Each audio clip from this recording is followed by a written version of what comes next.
ছোটবেলায় তো 1 মাস আগে থেকেই মা আর মেয়ে মিলে এমন বায়না করতে যে আমার মাথা খারাপ হয়ে যেত। এটা চাই, ওটা চাই। রূপু, এ নাও তোমার চা। তা বাপ মেয়েতে বসে কি এত কথা হচ্ছে শুনি? না না, সেরকম কিছু নয়। তোমার মেয়ে তো অনেক বড় হয়ে গেছে। জিজ্ঞেস করছি জন্মদিনে কি নিবি, তো সে তো কিছুই বলছে না। বাবা, তোমার যেটা ইচ্ছে, আমি আর কি বলবো বলো তো। আমার কথা যদি শুনিস তো আমি বলবো শাড়ি গয়না এসব তো তোর অনেক আছে, ওসব দরকার নেই। বরঞ্চ আমি তোকে একটা মোটা অঙ্কের ফিক্সড ডিপোজিট করে দিই, ভবিষ্যতে কাজে লাগবে। এই হলো বিবেচকের মতো কথা। আরে বেয়ান, আসুন আসুন আসুন, আপনি বসুন। নীল বসো। দেখেছো রূপসা, দাদা তোমাদের ফিউচারের কথা কত ভাবেন। আমি একটু চা করে আনি বরং। হ্যাঁ, আমি একটু চা করে আনি দিদি, আপনারা বসে গল্প করুন। যতদিন মাথার উপরে আছি ছেলে মেয়েদের আমি সৎ পরামর্শ দিই, তারপরে চোখ বুঝলে ওরা নিজেরা নিজেদের মতো করে বুঝে নেবে। সেই তো। তারপর নীল, আমাদের তো দিন শেষ, এখন তোমরাই আমাদের চালনা করবে। বলো, ব্যবসাপত্রের অবস্থা কিরকম? ভালোই বাবা। কলকাতায় যে পারপাসে এসেছিলে সব মিটলো? পার্টিদের সঙ্গে কথাবার্তা হলো? না মানে হ্যাঁ মানে সারাদিন তো ওই নিয়েই ঘোরাঘুরি করছে। এখানে মিটিং, ওখানে মিটিং, পার্টির সঙ্গে মিটিং। ভালো ভালো, তবে দিনকাল তো জানো। নিজের অভিজ্ঞতা দিয়ে বলছি, এই যে তুমি এতদিন ফ্যাক্টরি ভিজিট করছো না, কাউকে বিশ্বাস করবে না, not even a single person. এই যে আমাদের চৌধুরী টেক্সটাইলের কথাই ধরো না কেন, কত বড় রমরমা ব্যবসা, সারা ভারতবর্ষ ব্যবসা দাপিয়ে বেড়াতো, কি হলো? ম্যানেজমেন্ট উঠিয়ে দিল। না না, আমার সেরকম কোনো প্রবলেম নেই, আমি তো ফোনে যোগাযোগ রাখছি।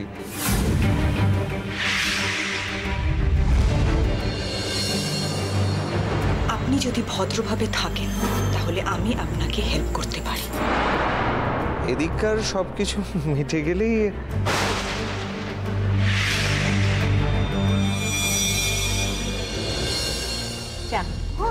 আসুন আসুন বসুন। নীল নাও চা নাও। থ্যাঙ্কস। তোমার ফেরার টিকিটটা জানি কবে বলছিল শুনছিলাম?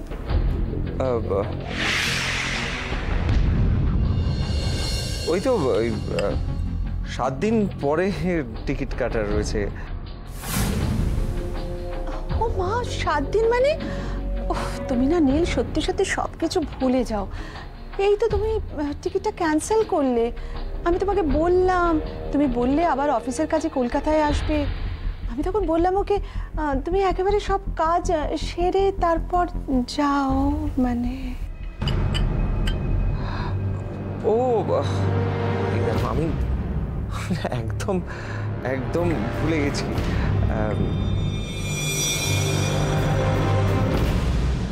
ও বাই দ্য ওয়ে, চাটা কিন্তু খুব ভালো হয়েছে। চাটা না খেয়েই ভালো বলছো? রংটা দেখে বলছো না?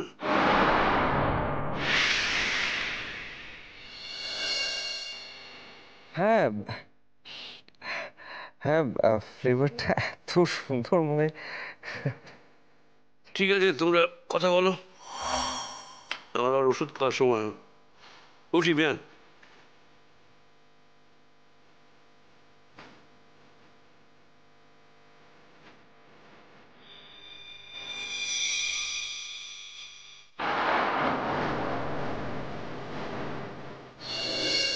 ভাই একটু ড্রিঙ্ক কর না বাবা, ঝিমলি, আমার ভালো লাগে। ভালো লাগে না নাকি রূপনদা রাগ করবে? আমি ওর কথা জানি না। তাই? এই শোন, তুই না রূপনদাকে এই সমস্ত সাজসজ্জা এইসব সম্পর্কে একদম উদাসীন ভাববি না, খুব জ্ঞান আছে জানিস। সেদিন তোদের বাড়িতে যখন গেছি, আমি না লম্বা হাতে সালোয়ার পরেছিলাম, রূপনদা ঠিক হাতাটা দেখে বললো হাতাটা ছোট করাতে হবে। রাস্তায় খুব মেয়েটে দেখে নাকি রে? দেখো কে, আমার আমার বয়ে গেছে। চিমড়ি আসতে লাগছে। বস না, এখনো তুই আর চুল বাঁধছিস? তোরা শুবি না? শোবো তো। মা মা শোনো না, তুমি এদিকে এসো না, তোমার চুল বেঁধে দিই। কেন? আমার চুল ঠিক আছে, বাঁধতে হবে না। এই দি ভাই শোন না, আমি না ভাবছিলাম মায়ের চুলে যদি বার্গেন্ডি কালার করে দিই কেমন লাগবে? বার্গেন্ডি? হ্যাঁ, না ওসব করতে হবে না। খুব ভালো লাগবে। না প্লিজ, মাকে মাকে বুড়ি হয়ে গেছে যে তুই বার্গেন্ডি রং করবি? না এমনিতেই সুন্দর লাগছে মা। একটা কথা আমি বলি, হ্যাঁ, আমার সুন্দর লাগছে কি লাগছে না দেখার দরকার নেই। আমি বিছানা করে দিচ্ছি, কোনো তাড়াতাড়ি রং করবে না। হ্যাঁ, কোনো ভালো লাগবে, সুন্দর লাগবে। না ভালো লাগবে না। শ্রেয়া, শ্রেয়া চলো শুতে চলো। আমি তোমার দাদাকে বসার ঘরে বিছানা করে দিয়েছি। শুতে চলো মানে? এই ঘর থাকতে তোমার ঘরে কেন শুতে যাব? না মানে শুতে যেতে পারি সেজন্য নয়। তা বলে দাদা মেঝেতে কেন শোবে বৌদি? না মানে এই ঘরে তো এসি নেই, তোমার অসুবিধে হতে পারে, তাই বললাম। চলো। মাত্র কদিন আমার বিয়ে হয়েছে, এর মধ্যে আমি ছোটবেলার অভ্যেস ভুলে যাব? আর তাছাড়া রূপম যখন না থাকে তখন আমি এসি বন্ধ করে শুই। ঐন্দ্রিলা, তোমার ঘরে অন্য কেউ শুলে তোমার অসুবিধে হবে। মা আপনি ভুল করছেন। প্রমিতকে কবে আমি আমার ঘর থেকে বেরিয়ে যেতে বলেছিলাম, আপনি সেটা এখনো মনের ভেতরে পুষে রেখে দিয়েছেন। মা, শ্রেয়া আর প্রমিত তো আলাদা। কি ব্যাপার বৌদি, তুমি তো দি ভাইয়ের প্রতি এতটা সদয় ছিলে না? কি হলো গো আজকে এত ভালো ব্যবহার করছো? চিনি, তোমার তো দেখছি খালি খুঁত ধরা অভ্যেস। ভালো কিছু করতে গেলেও তুমি সেখানে গন্ডগোলের গন্ধ পাও। আরে না, আমি আসলে আচ্ছা আচ্ছা আচ্ছা ঠিক আছে ঠিক আছে, সবাই চুপ, একদম চুপ প্লিজ। বৌদি, তুমি আমাকে তোমার ঘরে থাকতে বলেছো, আমার খুব ভাল লেগেছে। কিন্তু বিশ্বাস করো, আসলে এই এই পুরনো ঘরটা মানে মানে ঝিমলির সাথে থাকতে আমার বেশি ভালো লাগে। তুমি কিচ্ছু চিন্তা করো না, আমার আমার কোনো অসুবিধা হবে না, সত্যি বলছি। তুমি বরং দাদাকে বলো বসার ঘরে না শুতে, কেমন? ঠিক আছে। আচ্ছা কি কি রে তুই ঝিমলি, তোমরা কি মা এরকম একটা সামান্য ব্যাপারে এত কথা কিসে? আচ্ছা হয়ে গেছে, চুপ চুপ চুপ। আরে তুই বস তো এখানে, বস। কোনো কিছু শুনবি না না? হয়ে গেছে তো।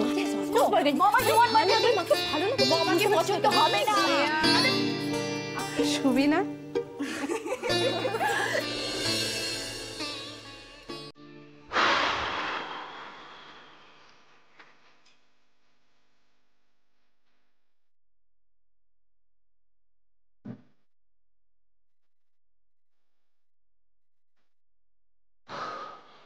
লাইটটা জ্বেলে সারা শুধু।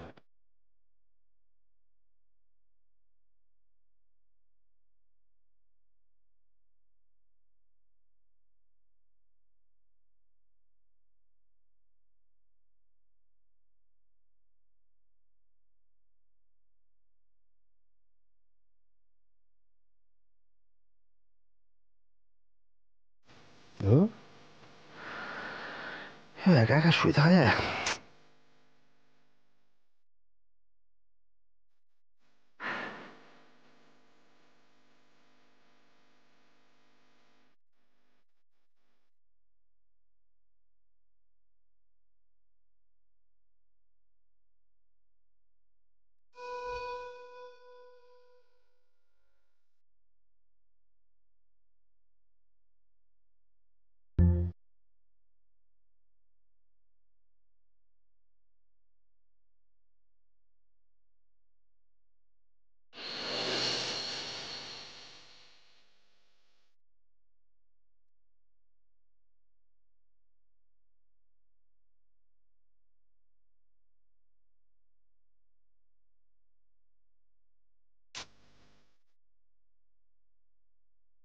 ভালো লাগছে না আমার, কিছু ভালো লাগছে না শ্রেয়া। ঘুম আসছে না।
হ্যাঁ রূপম দা, বলুন।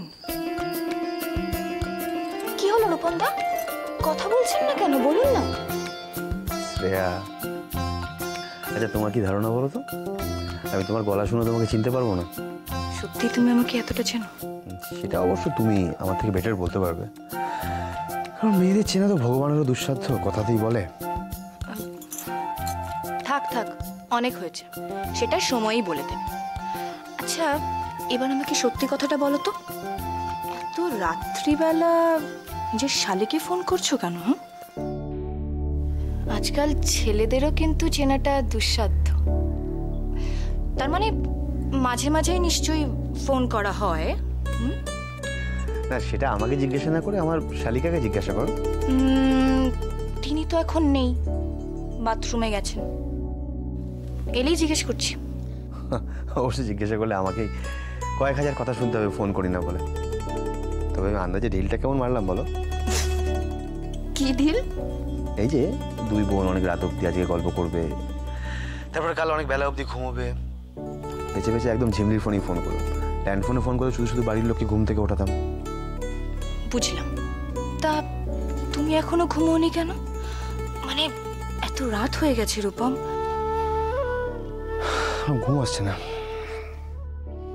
ভালো লাগছে না, আমার মনে হচ্ছে এই ঘরটা আমাকে গিলে খেতে আসছে।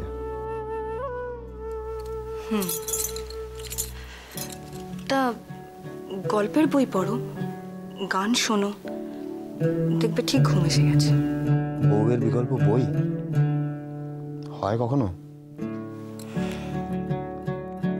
বুঝলাম। কি বুঝলে? তুমি খুব মিস করছো তাই না আমাকে? সে তোমাকে একটা কথা বলবো, কিছু কিছু মনে করো না। কি? দেখো, হঠাৎ করে যখন তুমি চলে যাবে বললে, আমার না হেভি রাগ হয়েছিল। তারপর পরে আমি ভেবে দেখেছিলাম। কি হলো রূপম, চুপ করে গেলেছে?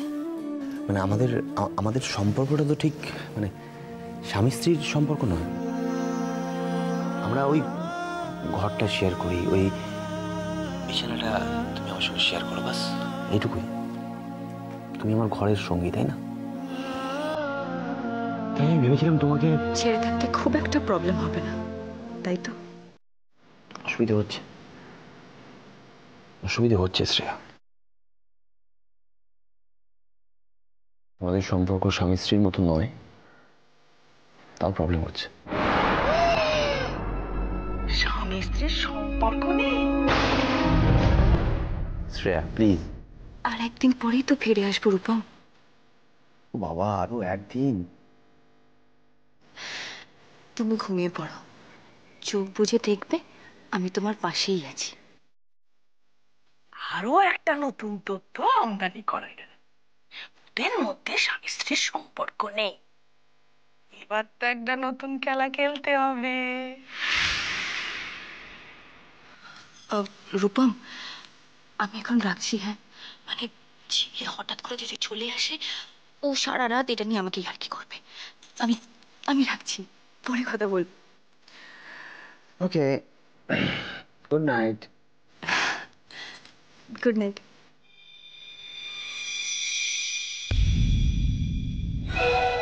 রূপম, কি রে বাবা, এত রাত পর্যন্ত এখানে জেগে বসে আছিস? কি হয়েছে বাবা? না, তুমি এত রাতে এখানে কি ব্যাপার? আমি তো এই জল খেতে এসেছিলাম। জল। হ্যাঁ রে, এত রাত পর্যন্ত জেগে বসে থাকলে শরীর খারাপ করবে না? কত ধকল যায় বলতো তোরা বাবা। তুই শুয়ে বলো বেশিমণি, আমার ঘুম আসছে না। বুঝেছি, বইয়ের জন্য মন কেমন করছে তাই না? আরে আমার কচি বাচ্চা ছেলেটা। আমি ঘরে যাচ্ছি, লাইটটা ভেঙে দিও।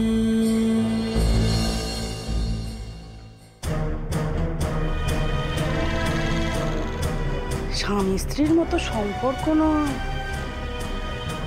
তবুও বইয়ের জন্য মন কেমন করছে। আরে ভাঙবে তবু মচকাবে না, দিমাকে একদম মটমট করছে।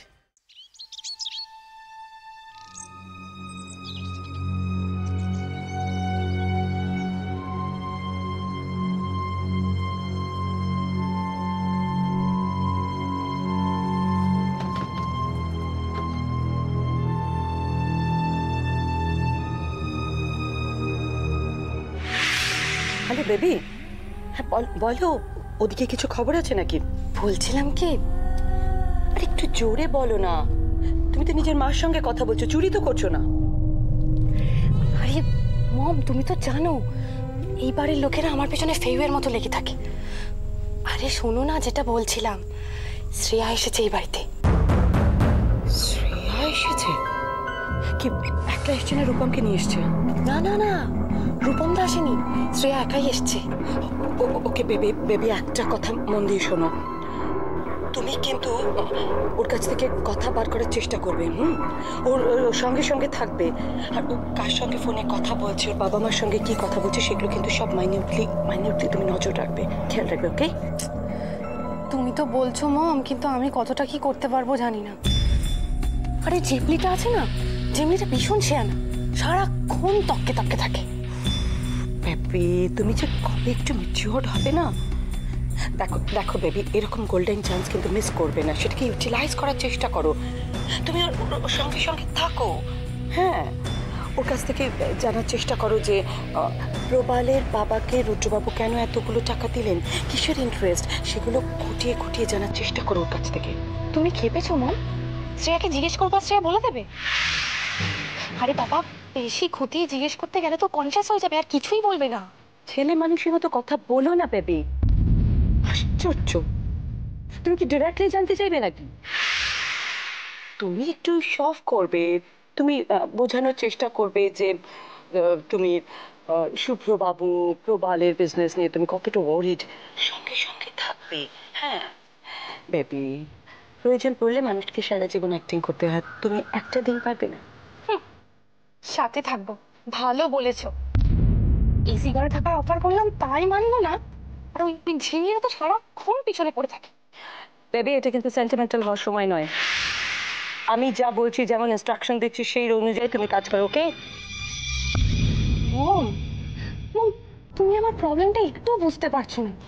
দেখো, এসব প্রশ্ন আমার দ্বারা হবে না মম, প্লিজ। এসব করতে গেলে আরো বিপদ বাড়বে। অদ্ভুত ব্যাপার, একটা কাজ যদি তোমাকে দিয়ে হয়, মাঝে মাঝে না আমি সত্যি অবাক হয়ে যাই, তুমি আমার মেয়ে, জীবনে একটা কাজ বুদ্ধি দিয়ে করতে পারলে না, আশ্চর্য। মম, মম, তুমি শুধু শুধু আমার উপর রাগ করছো। বোকার মতো কথা বলো না বেবি, স্টুপিড কথাকার। থাক, তোমাকে কিছু বলতে হবে না, ইনফ্যাক্ট তোমাকে দিয়ে কিছু হবে না, যা করার আমি করে নিচ্ছি।